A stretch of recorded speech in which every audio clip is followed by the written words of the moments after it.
coração de André batia tão alto que ele conseguia ouvir o próprio pulso nos ouvidos.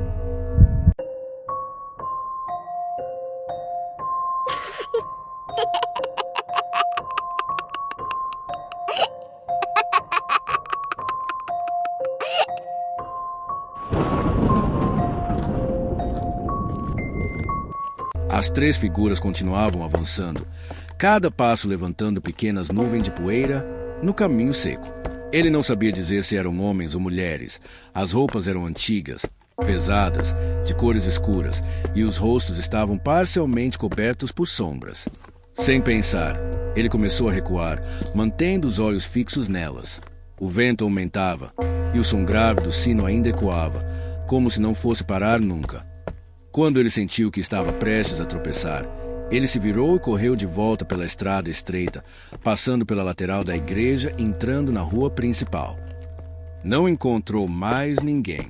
As portas e janelas continuavam fechadas, as cortinas seladas.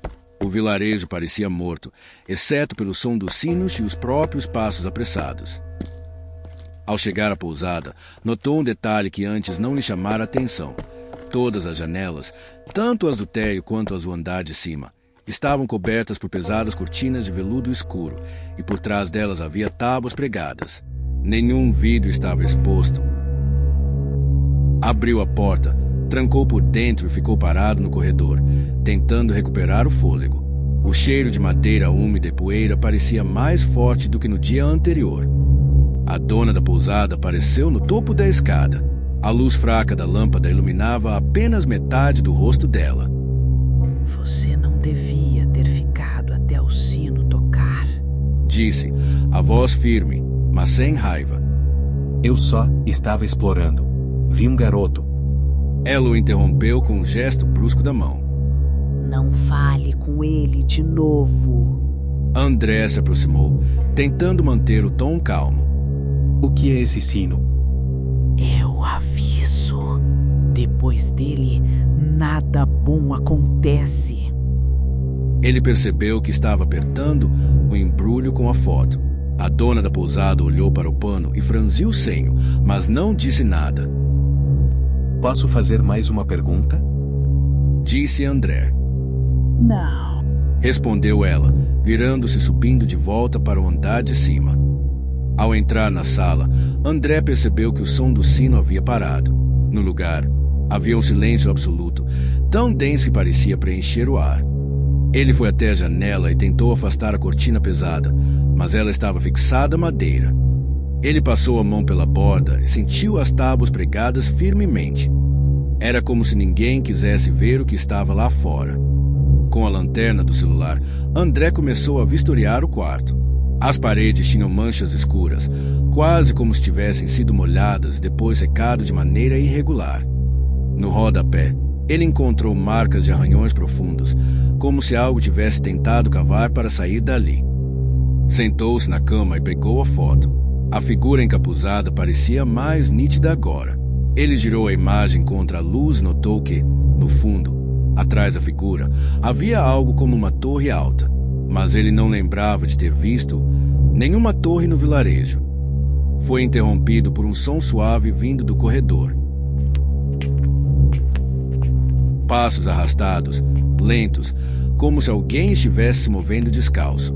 Apagou a lanterna e esperou. Os passos pararam diante da porta. Quem está aí? Perguntou, tentando manter a voz firme. Nenhuma resposta. Apenas um leve arranhar na madeira. Foi até a porta e olhou pelo buraco da fechadura, mas só viu escuridão. Quando se afastou, ouviu um sussurro baixo, quase ininteligível, mas que fez o corpo inteiro arrepiar. 3 noites. Antes que pudesse reagir, o som desapareceu. Na manhã seguinte, André desceu para o café. A sala estava quase vazia, exceto por um homem sentado num canto, bebendo lentamente de uma xícara. Ele usava chapéu e mantinha o olhar fixo na mesa. Se olhar para eles por muito tempo, você começa a lembrar. Lembrar do quê? Perguntou André, parando ao lado. Do nome. Respondeu o homem, antes de se levantar e sair pela porta. A dona da pousada entrou na sala poucos segundos depois, carregando uma bandeja. Se eu fosse você, iria embora hoje. André ignorou o conselho. Qual é a história desse lugar? Ela apenas o encarou, e naquele momento ele teve a certeza de que ela sabia muito mais do que dizia. Ao voltar para o quarto, encontrou a porta entreaberta. Tinha certeza de que a trancara antes de descer. Entrou devagar, examinando o ambiente, mas nada parecia fora do lugar, até olhar para a cama. Sob o travesseiro, havia uma pedra lisa, escura, com o mesmo símbolo que vira nas portas das casas. Mas o que mais o assustou foi o fato de que a pedra estava úmida, como se tivesse acabado de ser retirada de dentro da água corrente. Assim que tocou nela, ouviu passos no corredor novamente, e desta vez eles vinham acompanhados de um som molhado e regular, como algo pingando a cada movimento. A maçaneta começou a girar lentamente.